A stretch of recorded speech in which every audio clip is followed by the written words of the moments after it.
नमस्कार, आपण पाहत आहात केपी महाराष्ट्र प्राईम न्यूज। बातमी मागचं सत्य, निर्भीड, निष्पक्ष आणि विश्वासार्ह। KP Maharashtra prime news.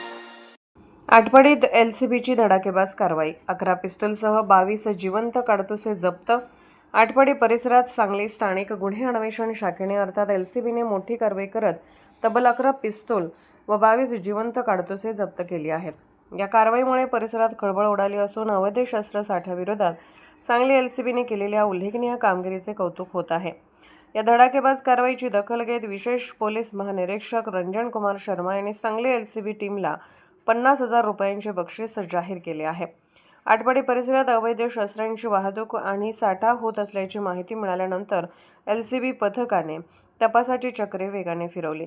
त्यानंतर करण्यात आलेल्या कारवाईत 11 पिस्तूल 22 जिवंत काडतुसे पोलिसांच्या हाती लागले।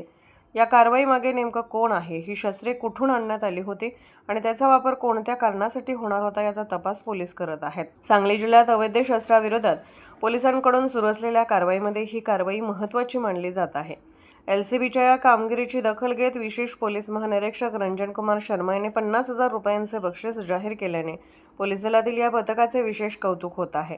आटपाडीत 11 पिस्तूल आणि 22 जिवंत काडतुसे जप्त करण्याची ही कारवाई नेमकी कोणत्या आरोपींवर करण्यात आली आणि पुढील तपासात काय समोर येते याकडे आता लक्ष लागले आहे। झालेला आहे त्याबद्दल काय सांगाल? गुन्हा घडण्यापूर्वीच ताब्यात घेतले गेले ते सुद्धा हे अतिशय जे आहे से चांगली कामगिरी झालेली आहे। आपला एसपी तुषार जोशी साहेबांचे मार्गदर्शनाखाली आपले लोकल क्राईम ब्रांचने चांगली कामगिरी केलेली आहे।